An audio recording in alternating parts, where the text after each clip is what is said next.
আপনি শুনছেন গল্পের ক্যারাভ্যান। নবারুণ ভট্টাচার্যের গল্প প্রথমবার পড়তে যাচ্ছি আমরা আমাদের চ্যানেলে। শুনে জানাবেন কেমন লাগলো। আজকের গল্পের নাম মৃতদেহ দর্শন। সমরদার বাড়িতে সেদিন সন্ধ্যাবেলায় বিমলেন্দুর যাওয়ার কোনো প্ল্যান ছিল না।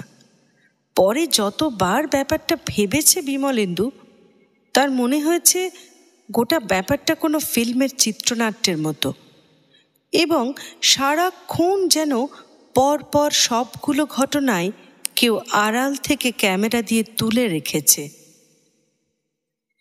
একটু চোখ বুজে ভাবলেই স্পষ্ট দেখা যায় রাস্তার হলদে মার্কারি আলোয় বিমলেন্দুর কপাল, মাথা, পিঠ ঘামে ভেসে যাচ্ছে। ঠোঁটে লাগানো সিগারেটটা কাঁপছে কাঁপছে। বাঁ হাতে ধরা দেশলাইয়ের বাক্স, বাক্সের মধ্যে কাঠিগুলোর এর ওর সঙ্গে ধাক্কা লাগিয়ে শব্দ হচ্ছে। এবং সেই সব অবধি এই সিদ্ধান্তে এসেছে বিমলেন্দু যে বাস খারাপ হয়ে যাওয়া, ওয়ান ফর দ্য রোডের জন্য সমরদার বায়না, সেই দিন সন্ধ্যে থেকেই অজানা কোনো কারণে মানসিক অস্বস্তি, এই সব কিছুর পেছনে কারো হাত আছে। এবং তারপর থেকে যে যে ঘটনাগুলো ঘটছে সেগুলো পূর্ব পরিকল্পিত। অথচ এক এক সময় বিমলেন্দুর মনে হয় যে সে নিজেই তো ভিডিও ক্যাসেটের মতো ঘটনাগুলোকে রিওয়াইন্ড করে আবার গোড়া থেকে দেখতে পারে। তাহলে ক্যামেরাম্যান ও পরিচালক কি সে নিজেই? ঘটনাটা ঘটেছিল ভোটের 3-4 আগে। ডক্টর সেনের চেম্বারে অনেকটা সময় কেটে গেল। এত রোগীর ভিড় যে আলাদা করে কথা বলার সুযোগই হলো না।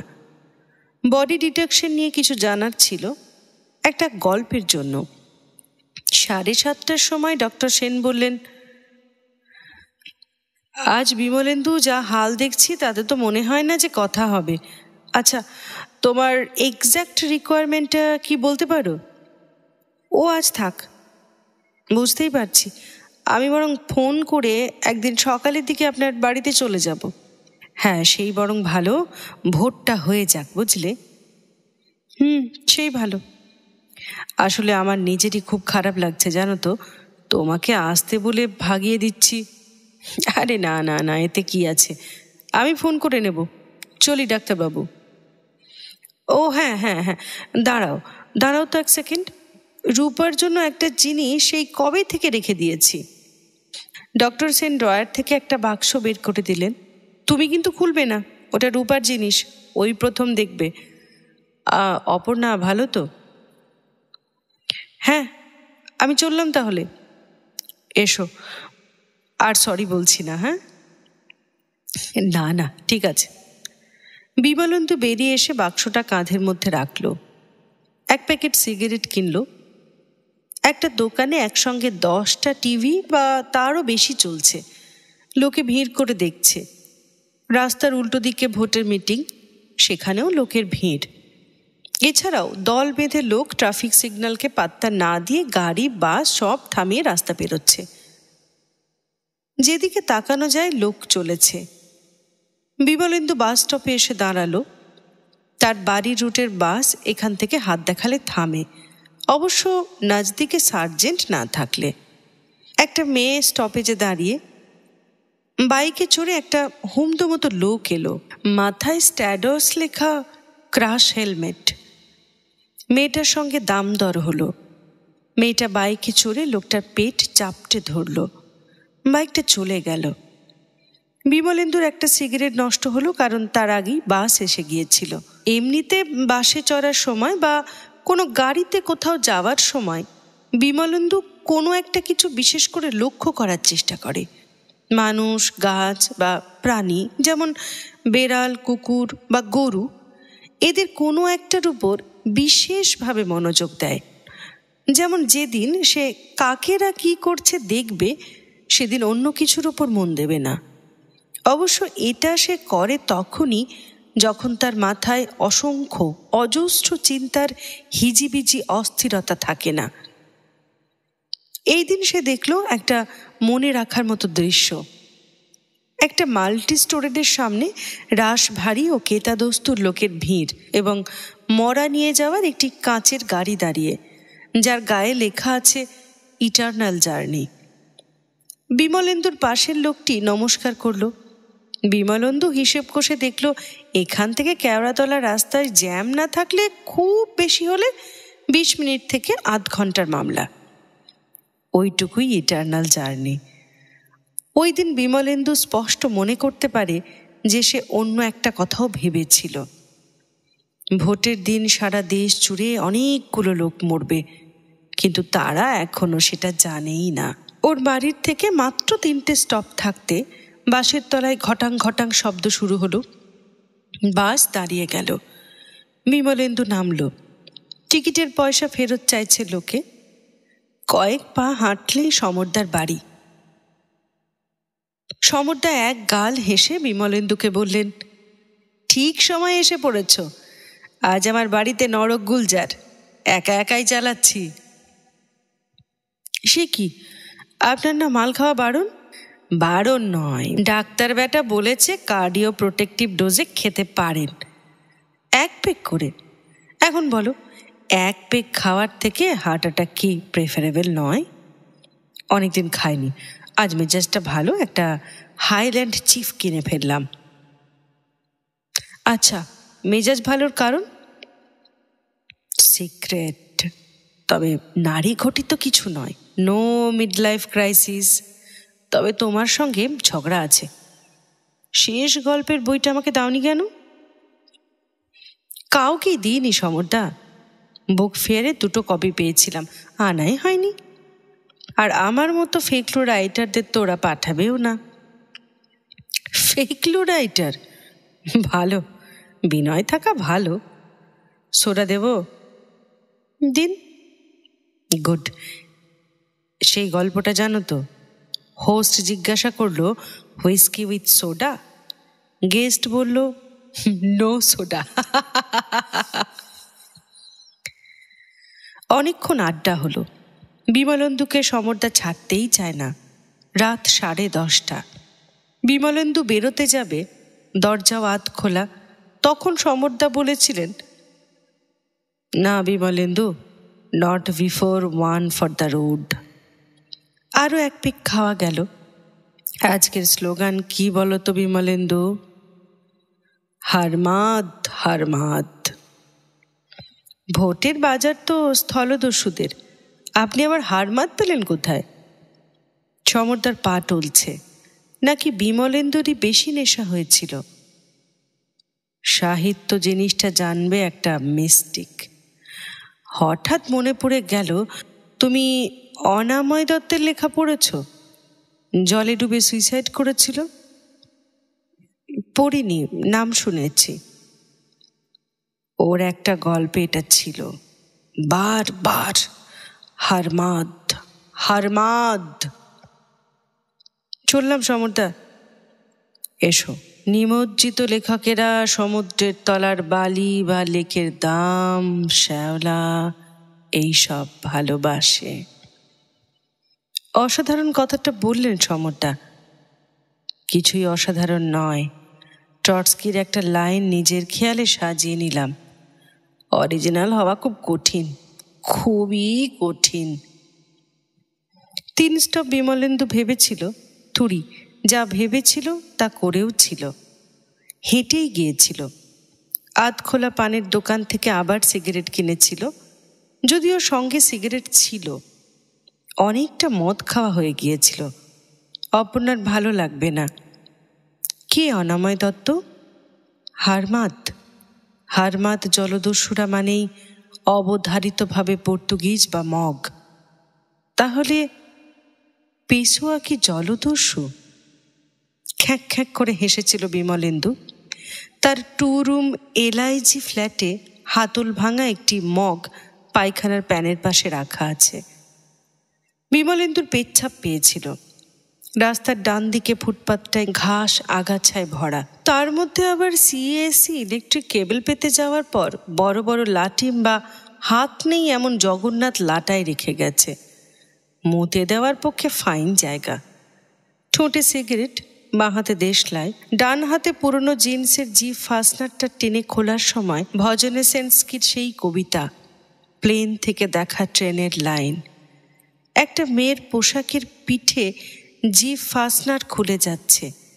বিমলেন্দু সামনে তাকিয়ে ডান হাতে ধরা দেখেছিল সামনে উপুর হয়ে পড়ে আছে, পায়ে সস্তা স্নিকার জুতো, অ্যাডিডাস বা রিবকের নকল, সস্তার জিন্স, উপর শার্ট বা গেঞ্জির উপরে একটা অফ হোয়াইট রঙের জ্যাকেট, সেটার কলার উল্টে মাথাটা ঢাকা পড়েছে, লম্বালম্বি উপুর হয়ে পড়ে রয়েছে, ডাঙার ওপরে অসহায় ফ্রি স্টাইল সাঁতারুর মতো, দুটো হাতই সামনের দিকে ছড়ানো। এ কোনো নেশা করা অসুস্থ হয়ে পড়া জ্যান্ত মানুষ নয়। ভোটের বাজারে মার্ডার হয়ে যাওয়া কোনো যুবক, কোনো রংবাজ, হয়তোবা নিজেই কোনো তুখর মার্ডারার। কে মরা, কে জ্যান্ত, কে ধুকপুক করছে, কে নেশাখোর, কে মৃগী রোগী, কে ধুর, কে খুন হয়েছে, কে হাত পা নাড়বে, কে আর উঠবে না, এসব দেখলেই বোঝা যায়। আসলে যে কোনো মানুষের মধ্যেই এই সবগুলোর সম্ভাবনা রয়েছে, তাই চিনতে অসুবিধা হয় না। হলদে মার্কারি নোংরা খুনে আলো, সিগারেট কাঁপছে, দেশলাই কাঁপছে, ঘাম। বিমলেন্দু ঘুরে হাঁটতে শুরু করে। অত ঘাস, ছোট ছোট বাবলা চারা, সিগারেটের প্যাকেট, লোকের পেচ্ছাপে ভিজে মাটি, তার উপর উপুর হয়ে পড়ে আছে। পেছনে কিছুটা দূরে কি একটা মারুতি ভ্যান দাঁড়িয়ে, গাছের ছায়ার অন্ধকারে। তার মধ্যে যারা বসে আছে তারা কি বিমলেন্দুকে ফলো করবে? আলো না জ্বেলে নিঃশব্দে। অপর্ণা অনেকবারই মাতাল বিমলেন্দুকে দেখেছে, ভুল বকতে দেখেছে, গালিগালাজ অসভ্যতা করতে দেখেছে, কিন্তু সুসভ্য ভীতু মাতাল দেখেনি। বিমলেন্দু লোকাল থানায় ফোন করলো, কেউ ধরল না। লালবাজারে কন্ট্রোল রুমের নম্বরটা কাগজ থেকে বের করলো, 255900। হ্যাঁ হ্যাঁ, যে রাস্তাটা আনোয়ার শাহ রোড হয়ে ঢুকছে, হ্যাঁ হ্যাঁ হ্যাঁ, একটা একটা একটা বডি পড়ে রয়েছে। বিমলেন্দু নিজের নাম ঠিকানা বলল না। একবার বারান্দায় গিয়ে চারদিকটা দেখল, কেউ নেই। নেশা আর ভয় বড়ই বেমানান। খেতে বসে অপর্ণাকে বলল, কি হেল্পলেস ভাবতে পারবে না, উপুর হয়ে পড়ে আছে, অবভিয়াসলি মার্ডার। তুমি ভুল দেখোনি তো? মানে অনেকটা খেয়ে রয়েছ তো? So what? আমি ভুল দেখিনি, উপুর হয়ে পড়েছিল। অপর্ণা শুয়ে পড়ল। বিমলেন্দু ভেবে ফেলল যে পজিটিভলি সমরদা যখন 1 ফর দ্য রোড বলে তাকে দোরগোড়ায় আটকে দিলেন, তখনই ওরা বডিটা ফেলে যায়। হতে পারে মার্ডার করার পরে ওরা মরা লোকটাকে নিজেদের পাশে বসিয়ে এনেছিল, মরা লোকটা সামনে ঝুঁকে পড়েছিল বলে বারবার ওকে টেনে বসিয়ে দিচ্ছিল, নাকি লোকটাকে নামিয়ে মার্ডার করেছিল। লোকটার পকেটে কিছু ছিল কি? থাকলেও কি ছিল? গলা কেটে দিয়েছিল, না গুলি করেছিল, নাকি আগে নেশা করিয়ে নিয়েছিল? লোকটা কোনো পার্টির মস্তান হতে পারে, হতে পারে টারে নয়। লোকটাকে ভোটের আগে মার্ডার করার দরকার হয়ে পড়েছিল। মার্ডার করার দরকার হয় 4 দিন পরে ভোট। কিন্তু বিমলেন্দু যে মার্ডার করার পরে ফেলে দেওয়া উপুর হয়ে শুয়ে থাকা বডিটা দেখেছে, সেটা কি যারা মার্ডার করেছে তারা দেখেছে? যে লোকটা মার্ডার হয়ে উপুর হয়ে পড়ে আছে, পায়ে সস্তা স্নিকার, জিন্স, কলার তোলা জ্যাকেট, মাথা ঢাকা, লোকটা কি জানতো আজ সকালে যে তাকে ওইভাবে পড়ে থাকতে হবে এবং বিমলেন্দু তাকে দেখবে? এমনও হতে পারে যে ওকে মার্ডার করবে পরে, মারুতি ভ্যানে নয়, অ্যাম্বাসাডারে দুজনের মধ্যে বসিয়ে ওই জায়গায় নিয়ে আসা হয়েছিল?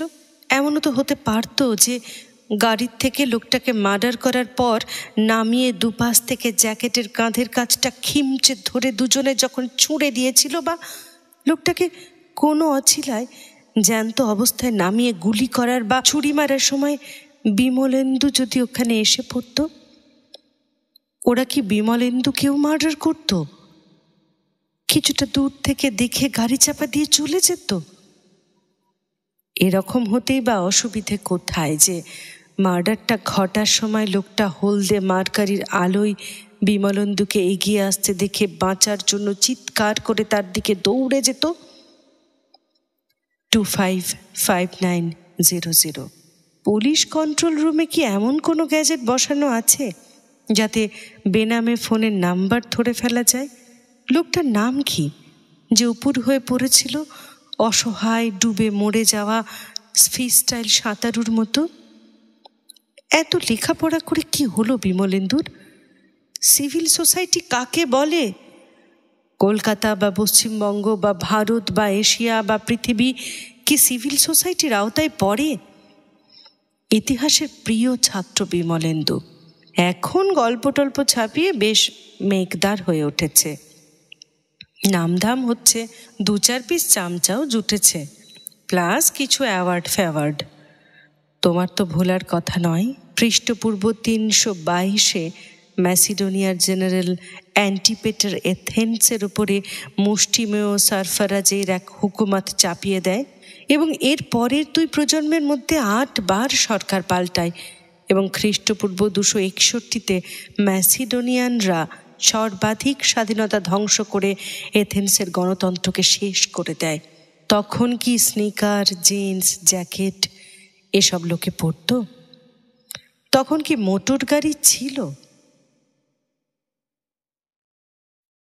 পরের দিন কোনো খবরের কাগজে ওরকম কোনো মৃতদেহ পাওয়ার ঘটনা নিয়ে কোনো খবর বেরোয়নি। বিমলেন্দু অনেককে ঘটনাটা বলে বেরিয়েছিল, কিন্তু যাদের বলেছিল তারা প্রায় সকলেই বিমলেন্দুর অবর্তমানে অপর্ণার সঙ্গে হয় দেখা হয়ে যাওয়ায় বা ফোনের মাধ্যমে জেনে গিয়েছিল যে বিমলেন্দু ভুল বকে, সে অ্যালকোহলিক, অবিলম্বে তার চিকিৎসা দরকার। সমরদা বলেছিলেন, কি সাংঘাতিক! এছাড়াও বিমলেন্দুর কতিপয় তরুণ ভক্ত এই এলাকায় চোরাগোপ্তা অনুসন্ধান চালিয়ে দেখেছিল ওরকম 2 নম্বরই স্নিকার, জিন্স, জ্যাকেট পরা কোনো মরা ওখানে পাওয়া গিয়েছে বা ওরকম কোনো মার্ডার হয়েছে বলে কেউই শোনেননি। যাই হোক, বিমলেন্দুর ট্রিটমেন্ট চলছে, সে ভোট দেয়নি।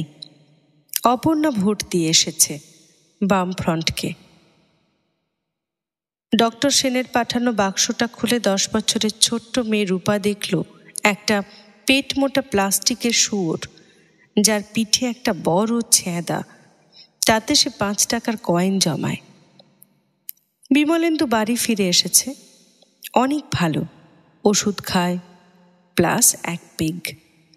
অনেকে খোঁজও নেয়, লিখবে বলে ভাবছে, কিন্তু প্লাস্টিকের শুয়োর দেখে হঠাৎ একদিন চেঁচাতে শুরু করলো, মেন্ট হলো শুয়োরের খোঁয়ার, শুয়োরের বাচ্চাদের খোঁয়ার, ইত্যাদি ইত্যাদি।